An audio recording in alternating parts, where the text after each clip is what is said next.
Shalom saudara yang terkasih, selamat datang kembali. Hari ini kita akan belajar atau saya akan menjelaskan tentang pengalaman-pengalaman.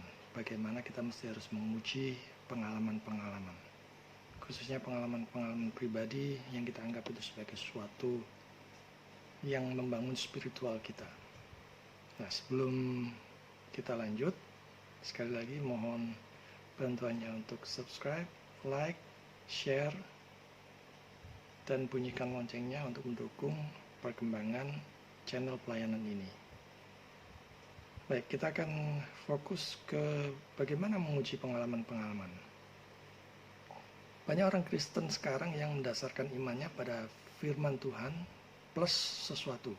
Sesuatu itu bisa macam-macam ya, bisa berupa pengalaman-pengalaman, kemudian ajaran-ajaran dari orang lain, bisa juga dari nasihat-nasihat orang lain, dan sebagainya. Tetapi pada kali ini, saya akan membahas secara khusus tentang pengalaman-pengalaman. Nah, kita mungkin pernah mendengar orang berkata, yang penting aku mengalaminya.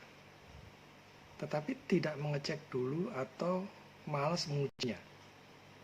Apakah pengalaman itu sesuai dengan firman Tuhan atau tidak? Mari kita membahas tentang pengalaman-pengalaman, terutama pengalaman yang spektakuler yang diceritakan oleh seseorang, yang disaksikan oleh seseorang di dalam event-event yang besar misalnya. Nah, pengalaman yang dibagikan, yang di-sharekan, yang diceritakan itu seringkali adalah pengalaman-pengalaman yang aneh-aneh. Bahkan ada yang lucu-lucu. Misalnya, seseorang melihat Tuhan di dalam acara televisi, di tengah-tengah program acara TV, itu tahu-tahu muncul, gitu, memberikan pesan sesuatu kepada dia. Nah, ada juga yang punya pengalaman aneh.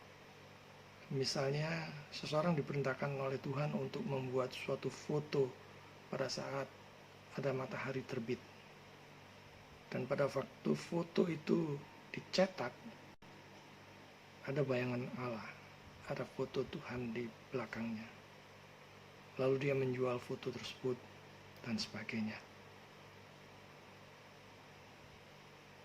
Ada juga seorang pengkhotbah yang mengaku bahwa ia diajar langsung oleh Tuhan selama 40 hari, 40 malam tentang arti seluruh kitab suci.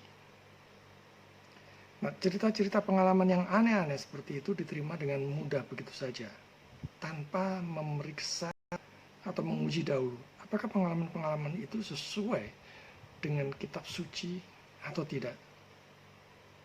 Nah, kita harus menguji hal-hal yang seperti itu. Kita harus menguji pengalaman-pengalaman itu. 1 Tesalonika 5 ayat 21 firman Tuhan katakan, ujilah segala sesuatu dan peganglah yang baik.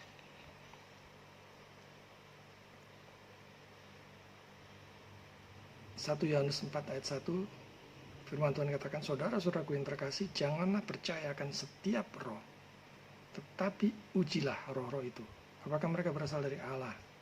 Sebab banyak nabi-nabi palsu yang telah muncul dan pergi ke seluruh dunia. Memang Allah itu Maha Kuasa dan bisa saja melakukan hal-hal yang aneh, yang spektakuler, tetapi harus diingat bahwa apakah pengalaman-pengalaman itu sesuai dengan kitab suci? Apakah sesuai dengan firman Tuhan? Sebab Allah tidak mungkin memberikan suatu pengalaman yang bertentangan dengan firman Tuhan atau yang menabrak firman Tuhan. Misalnya, kalau ada orang yang berkata bahwa Allah membawa dia ke neraka supaya bisa menyaksikan neraka kepada orang lain. Tetapi ia lalu menggambarkan neraka yang berbeda dengan yang digambarkan oleh kitab suci. Coba saja kita lihat di bagian mana dari kitab suci yang menggambarkan setan menyiksa manusia di neraka, sedangkan dia adalah bapa segala kejahatan. Dan siapa yang mengangkat dia sebagai algojo manusia? kalau nanti dia di neraka, saat ini dia masih diberi hak untuk mengganggu manusia di dunia ini. Tapi pada saat nanti dia di neraka, dia bukan menyiksa, tetapi dia akan disiksa. Jadi ini berbeda dengan apa yang disaksikan oleh orang tersebut yang membagikan pengalamannya. Nah, ada beberapa kemungkinan. Bisa jadi orang tersebut sekedar mengarang, membual, bercerita dusta, terus kemudian banyak sekali orang yang percaya begitu saja, yang kemudian mengikut dia. Bisa juga supaya dia terkenal, atau dia memang mendapatkan pengalaman seperti itu, melihat seperti itu, tapi itu pasti bukan dari Tuhan, pasti dari setan. Tujuannya apa? Ya tujuannya supaya dia terus di dalam kesalahannya yang tidak sesuai dengan firman Tuhan. Itu tadi apa yang digambarkan oleh kitab suci tentang neraka. Nah, Allah tidak mungkin sekedar memberikan sesuatu yang aneh tanpa ada tujuan apa-apa, tanpa ada maksudnya, tanpa ada tujuannya. Allah selalu bekerja untuk mendatangkan kebaikan bagi anak-anaknya. Itu bisa kita lihat di dalam Roma pasal 8 ayat 28. Bukan memberikan hal yang spektakuler, yang tidak berguna, yang tidak ada artinya, yang sia-sia. Nah, banyak orang Kristen yang lebih mengutamakan pengalaman daripada mengutamakan kitab suci atau firman Tuhan. Mereka lebih cinta atau lebih keranjingan terhadap pengalaman-pengalaman, kesaksian-kesaksian yang spektakuler ketimbang firman Tuhan. Satu-satunya standar kebenaran hanya kitab suci, hanya firman Tuhan. Nah, ada banyak yang mementingkan pengalaman ketimbang firman Tuhan. Kalau mereka diingatkan supaya mereka menguji atau mengeceknya dengan kitab suci, biasanya reaksi yang sering muncul adalah, pokoknya aku mengalami, yang penting aku mengalaminya.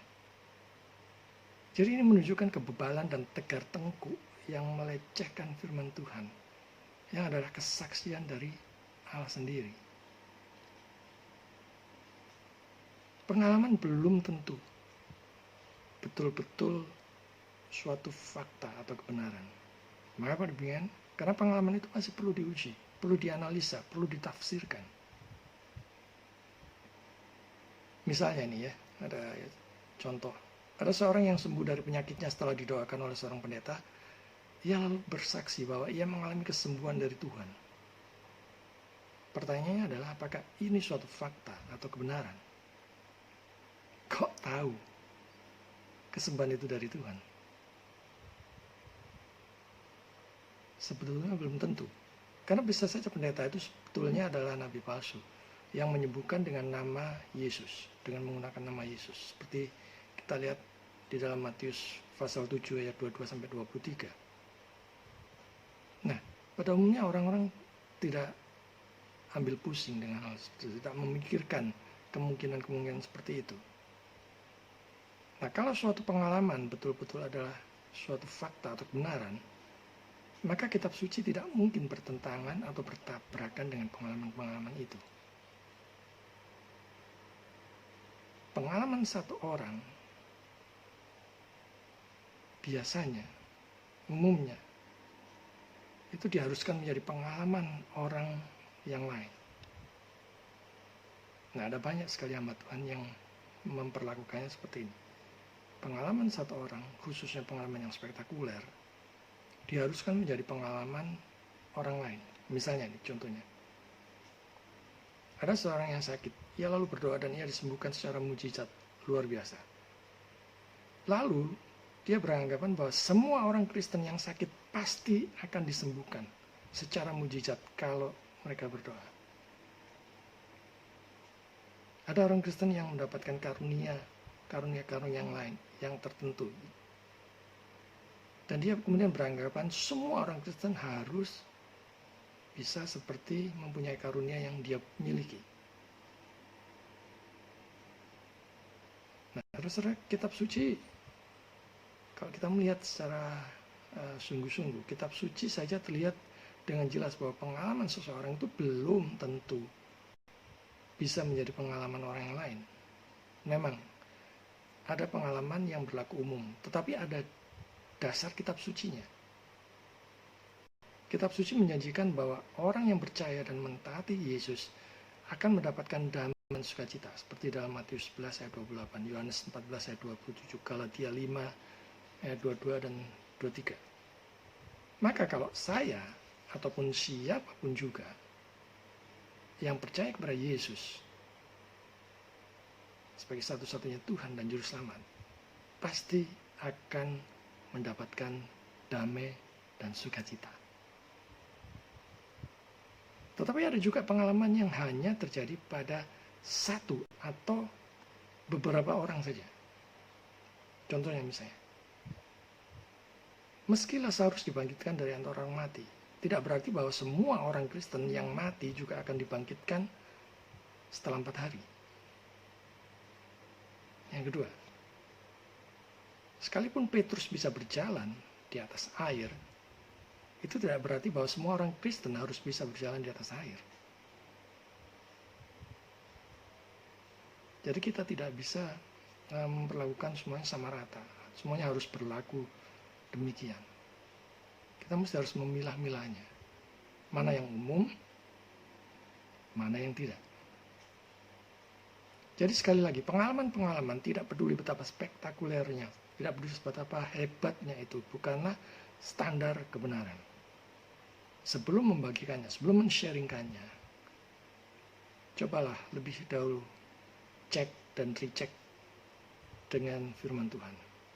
Kalau itu sesuai dengan kebenaran firman Tuhan, silakan bagikan untuk supaya bisa saling menguatkan, saling meneguhkan, saling memotivasi dan sebagainya. Tapi kalau tidak sesuai dengan firman Tuhan, lebih baik simpan untuk diri sendiri. Pengalaman-pengalaman apapun yang sudah Tuhan berkenan untuk dialami, seharusnya membawa kita untuk makin dekat kepada Dia. Baik itu pengalaman suka maupun duka, semuanya itu secara bersama-sama dipakai Tuhan untuk kebaikan orang-orang pilihannya sendiri. Tuhan memberkati saudara. Amin.